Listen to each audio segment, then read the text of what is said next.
So November was the month of the chonk.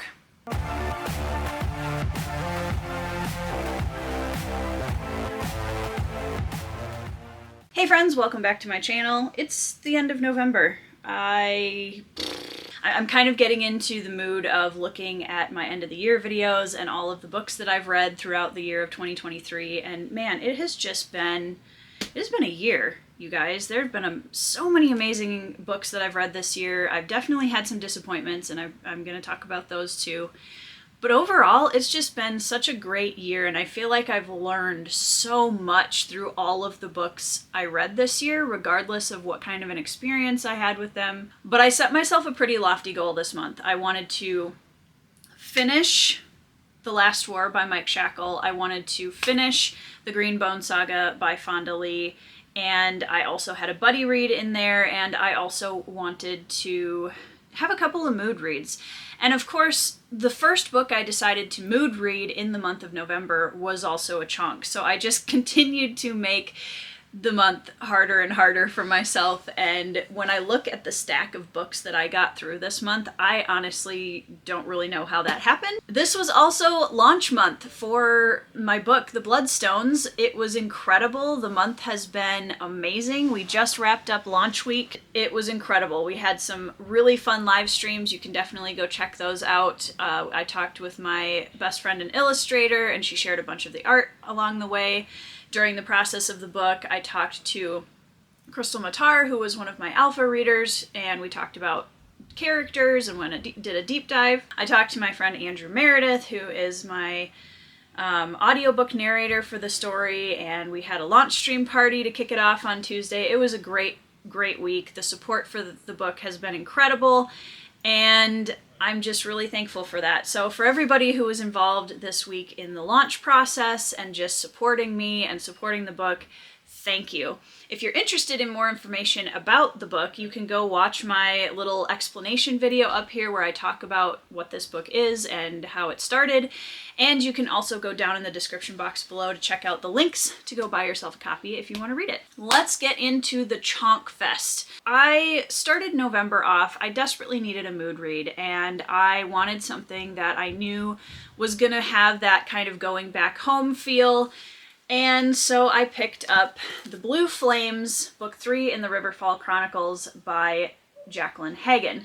Now, the first book, The Wickwire Watch, is a finalist in this year's self-published fantasy blog-off competition. It is so well-deserved, you guys. This is an absolutely phenomenal debut series, and after reading Book 3, that opinion has not changed. So this one is the chonkiest of the 3 books so far in what is going to be a roughly 7-book series, and I can't tell you how much I am locked in and just ready and waiting for the rest of this series. I am so excited to read the next one. It is the best feeling. It is the absolute best feeling when you open a book that's somewhere in a series that you've already read, and you just feel like you're going home, and the characters just feel like old friends. And that was the immediate reaction I had to opening The Blue Flames. I loved every minute that I spent in this book. The characters were left on a pretty massive cliffhanger at the end of Book 2, and so I was feeling a little trepidatious going into Book 3, just not knowing what was going to happen and what horrible things Jacqueline had in store for us as readers. This one definitely was a little bit more sprawling than the first 2. We have more perspectives in more kind of a split up scenario as opposed to the more intimate view that we have in the first couple of books. And that took a little bit of getting used to, but overall, I just really loved all of the reveals and the continual expansion of the world and the magic system and the political system that we get in this book. And Jackie is just killing the genre blend between gaslamp Victorian style storytelling and epic fantasy. I love how she is blending those two together, and she's doing a fantastic job of it. And I just can't wait to read more at this point. So next up is the only short book I read this month, and that was Virginia Woolf, A Room of One's Own. This book was recommended to me by one of my favorite authors for a project that I'm doing right now.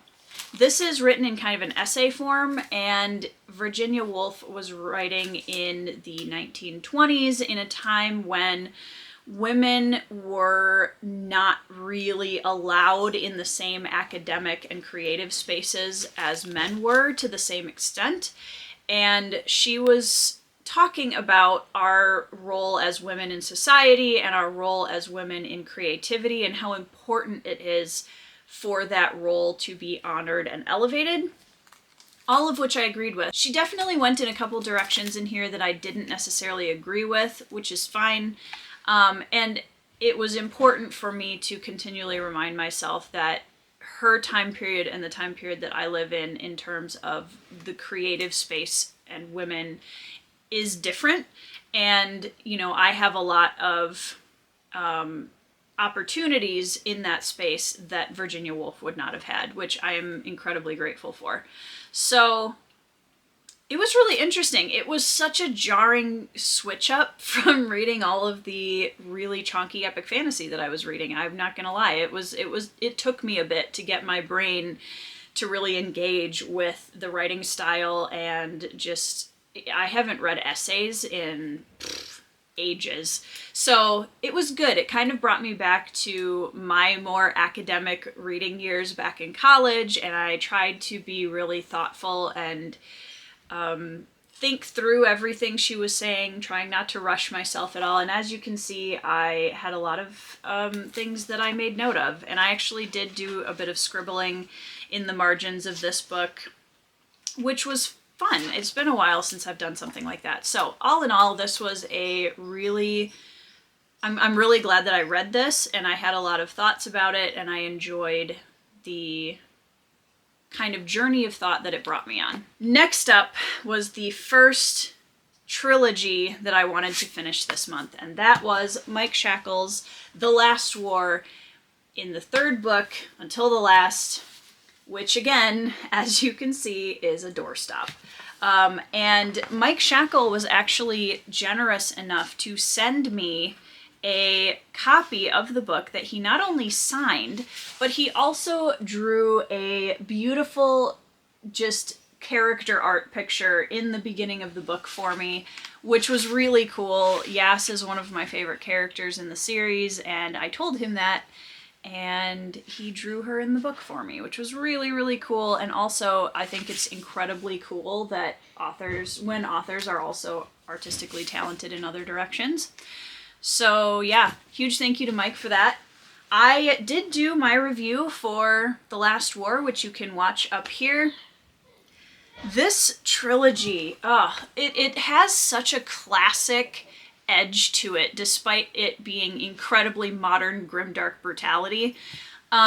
It's military, it's brutal, it's an invasion, it's a holy war, it's just very, very character focused, which I loved. Book one in the trilogy was still my favorite of the three. One of the things that I felt was that the magic system kind of bloated as we got further through the trilogy, which for me personally isn't what I really connected with in the beginning. So it was hard in that sense because I really wanted it to stay as much of a street war ordinary heroes vibe that I found in the first book, and I absolutely loved. I maintain that We Are the Dead, which is book one, is still one of the best openings to a trilogy I have ever read. It is absolutely incredible, and Mike Shackle really poured a lot of love and intentionality into the themes of this trilogy, which I also loved. Last War by Mike Shackle was the next read, and I had a really good time with it, and there were some things that I struggled with toward the end, but overall I really enjoyed this trilogy. Next up, I read another finalist from the self-published fantasy blog off competition, which again, if you have no idea what I'm talking about, go watch my intro video up here where I talk about what it is and the judges and the things and all of that. I read The Fall Is All There Is by C.M. Kaplan, who is a friend of mine over on the Twitter book community. And this book kind of defies all of my attempts to review it so far. I have been sitting on it now for like a week and a half to 2 weeks. I've been trying to decide A, how I feel about it, B, how to talk about it, and C, all of the other things. Like, it's such a wild ride of a book. One of the things that I thought was really cool about this book is it is such an unapologetic genre blend, and I loved that about it. It is horror, it is fantasy, it is sci-fi. I mean, there's so many different components of genres smashed into this book, and it works. It's such a cool mix-up of things, and I really loved that about it. The main character, Peter, is someone who spends a lot of time in internal monologue, and so there was kind of this hard balance for me as a reader between understanding that, you know, for someone being trapped in their own head like this all the time, that's what it's like. And also, as a reader, it was hard for me to not feel like I was being trapped in it and wanting more of the world building and wanting more of the relationships and that kind of stuff. So I am still kind of working through, I haven't written my review yet because I really wanted to give myself some time to thoughtfully be able to articulate where I was at with this book and what I loved about it and what I had a harder time with. Okay guys, so I'm going to switch clothing really quickly because I was filming another video and suddenly realized that I completely forgot about one of the books that I finished in November that I need to talk to you guys about, and that is Dungeon Crawler Carl, Book 1 by Matt Dinniman. So I audiobooked this because I was told in no uncertain terms by everyone who was telling me to read this book that it had to be on audio, and I completely understand why, because Jeff Hayes is a master at audio narration. Holy buckets, you guys. Holy buckets. The audio narration was incredibly well done. I loved it. I really it's probably the easiest audiobook listen I've had yet, which is a testament to Jeff Hayes. I can completely understand why so many people are obsessed with this series. And I actually, for somebody who isn't really a big fan of the idea of lit RPG or progression fantasy, like, I'm not really here nor there on it. I'd rather just play a video game for the most part. However, the Dungeon Crawler Carl presented it in a way that I didn't really have a hard time with. I really enjoyed the way that Matt Dinniman was bringing us through the story. It still felt very character focused instead of feeling like everything was about the levels. There's a lot of info. Like, even as someone who is a dungeon crawler style game nerd and is a video game nerd in general, there was so much information where we would stop and we'd go over, you know, all of the statistics and the details and the logistics of things. For the most part, I absolutely loved the chemistry between Donut and Carl as main characters. I liked the side cast. I loved a lot of just the way that Matt Dinniman was approaching the story, and it was such a good time, but there was also an undercurrent of depth that I appreciated that I actually wish we would have gotten more of. The thing that I really struggled with in Dungeon Crawler Carl is the humor. I loved 50 to 60% of the humor. I thought it was hilarious. I laughed. The bickering, the little light innuendos and the you know, just kind of quips and snapbacks that were in this, I thought were really funny. There was also a lot of crude, gross sexual humor in this book, and for me personally, that is just something that I don't care to read. I don't find that it adds anything to a story. I don't feel like it really takes me out of a story when there's that much of it. And that was kind of the dark cloud over the whole experience, I guess, of Dungeon Crawler Carl. So that was my kind of overall opinion of it, is that I loved the idea, I loved the characters, and to me, the excessive, gross sexual humor wasn't necessary and really pulled away from all of the things that I absolutely loved about it. So just wanted to quick film this so I didn't forget to talk about Dungeon Crawler Carl, because I know that a lot of people were interested in hearing where I was going to land on that. So that's my opinion on Dungeon Crawler Carl. I am as yet undecided. I've dipped into book 2.